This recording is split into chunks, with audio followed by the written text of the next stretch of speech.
Hello students, welcome to Pharmacy Notes by US. Today we discuss last topic of emulsion, part 5, some MCQs. Let's start.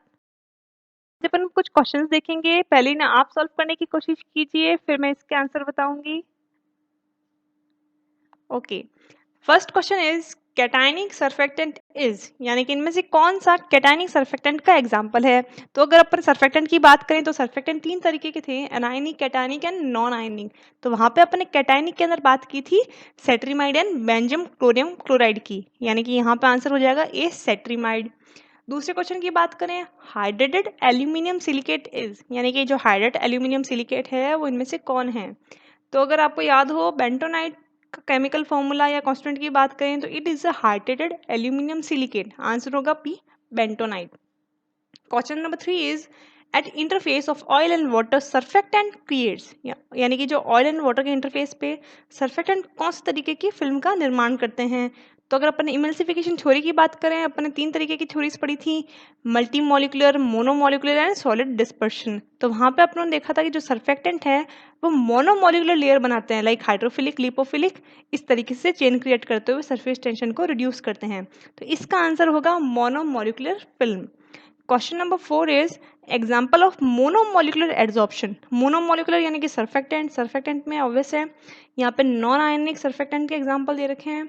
वहाँ पे अपन ने एक concentration पढ़ी थी twin 40 and span 80, जब मिलते हैं तो वीक वॉन्डरवॉल फोर्स बनवाते हैं aqueous phase and oily phase में, और इंटरफेशियल टेंशन को रिड्यूस करते हैं। तो इसका आंसर होगा twin 40 and span 80। Question number 5 is relationship between emulsifying agent and type of emulsion formed, यानी कि जो इमल्सिफाइंग एजेंट अपन यूज कर रहे हैं उसे कौन से तरीके का इमल्शन बनता है, उसकी जो थ्योरी है वो किसने दी थी। तो अगर याद हो तो बैंक्रोफ्ट ने बताया था कि आप कौन सा इमल्सिफाइंग एजेंट ले रहे हो वो उस पर निर्भर करता है कि आप कौन सा इमल्शन बनाने जा रहे हो। क्योंकि अगर जो भी आपके इमल्शन में कंटिन्यूस फेज है, आपका इमल्सिफाइंग एजेंट उसमें ही सॉल्युबल होना चाहिए। यानी कि अगर आपका इमल्शन WO है तो आपको oil soluble type of emulsifying agent use करने हैं उस तरीके का इमल्शन बनाने के लिए। तो इसका आंसर होगा B Bancroft rule. Question number 6 this parameter of stable emulsion is, यानी कि स्टेबल इमल्शन को कौन कौन से पैरामीटर फॉलो करने चाहिए। पहला, उसमें कोलेसेंस नहीं हो, दूसरा क्रीमिंग ना हो, दिखने में एलिगेंट हो, and D is all of the above. तो ऑब्वियसली इसका आंसर होगा D all of the above. Question number 7 is instability in which globules tends to fuse with each other and form bigger globules termed as, यानी कि इनमें से कौन सी term है जो कि बड़े ग्लोब्यूल की मिलने को डिस्क्राइब करती है। तो अगर अपन वन बाय वन बात करें तो क्रीमिंग के अंदर तो डेंसिटी डिफरेंस के चक्कर में फेस सेपरेट हो जाता है, ब्रेकिंग के अंदर एक्वस एंड नॉन एक्वस पूरी की पूरी सेपरेट हो जाती है, फेज इन्वर्जन में oil in water, water in oil में कन्वर्ट हो जाता है, एंड कॉलेसेंस के अंदर छोटे ग्लोब्यूल्स मिलकर बड़े ग्लोब्यूल्स में कन्वर्ट होते हैं जो कि एट दी एंड क्रीमिंग में चेंज हो जाते हैं। तो इसका आंसर होगा C coalescence. Question number 8 is irreversible incompatibility is, यानी कि इनमें से कौन सी इनकम्पैटिबिलिटी है जो वापस सही नहीं की जा सकती। तो अगर आपको याद है ब्रेकिंग के अंदर मैंने बताया था कि जो इमल्सिफाइंग एजेंट है उसकी जो प्रोटेक्टेड शीट है वो कंप्लीटली डिस्ट्रॉय हो जाती है, और अगर वो कंप्लीटली डिस्ट्रॉय हो जाएगी तो सिस्टम वापस रिक्रिएट नहीं किया जा सकता। तो इसका आंसर होगा सी breaking. Question number 9 is difference in density is adjusted by addition of which agent। अगर अपन बात करें, अपने अनस्टेबिलिटी में पढ़ा था कि भाई पानी और तेल या दोनों की डेंसिटी डिफरेंसेस हैं, इस चक्कर में कोई सी फोर्स के चक्कर में दोनों आपस में सेपरेट हो जाती हैं। तो उसे प्रिवेंट करने के लिए अगर अपन ऑयल के अंदर ऑयल सोल्युबलाइजिंग एजेंट डाल दें जो कि ऑयल की डेंसिटी को बढ़ा दे तो सिस्टम एक दूसरे के अंदर अच्छे से डिस्पर्स होने लग जाएगा। वहाँ पे अपन ने कुछ एग्जाम्पल की बात की थी, like bromoform, alpha bromo naphthalene, carbon tetrachloride. तो ये सारे के सारे एजेंट्स हैं जो कि डेंसिटी डिफरेंस को कम करने में हेल्प आते हैं। तो इसका आंसर हो जाएगा D all of the above. I hope आपके भी सारे के सारे आंसर सही होंगे। Let's check.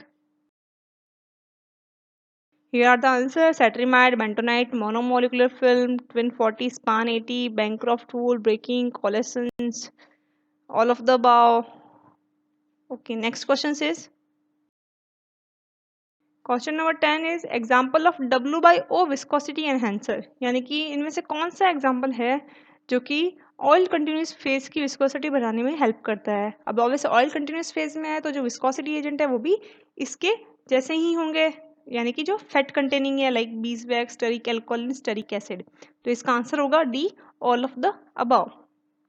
दूसरा क्वेश्चन है example of oil in water viscosity enhancers are, यानी कि जो viscosity agent oil in water type of emulsion में विस्कोसिटी बढ़ाने के लिए यूज किए जाते हैं।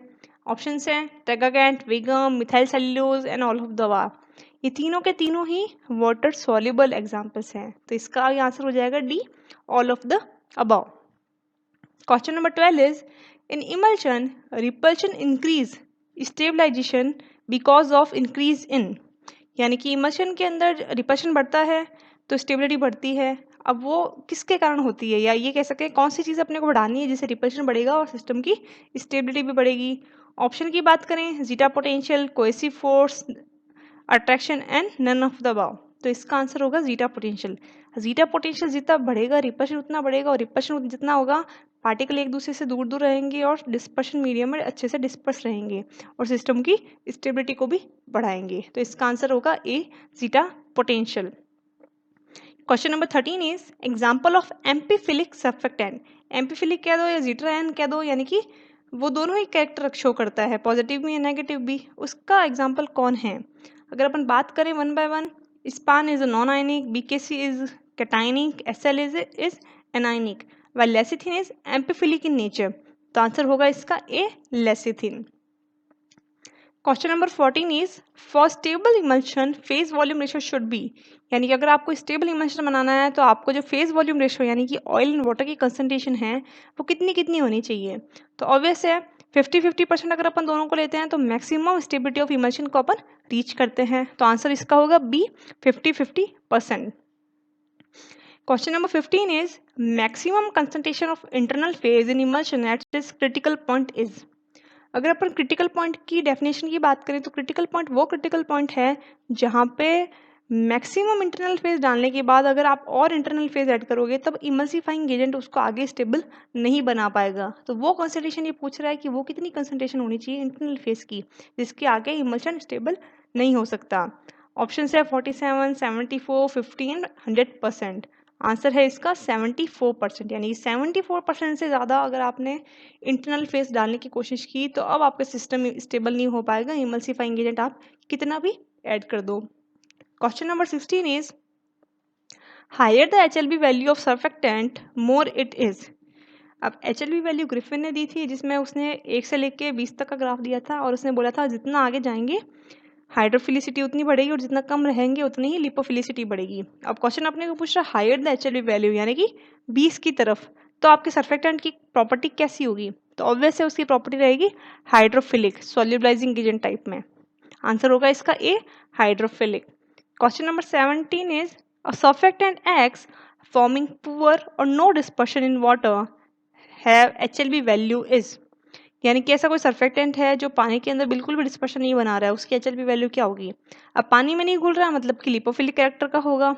तो अगर यहाँ पे अपन एग्जांपल की बात करें 7 to 9 is wetting agent, 18 to 20 solubilizing agent, 12 to 15 is oil in water type of emulsifier and less than 5 is anti forming types.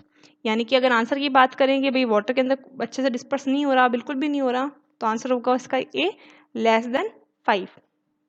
Last question phase inversion temperature called, यानी कि जो फेज इन्वर्जन टेम्परेचर है उसे अपन क्या कहते हैं?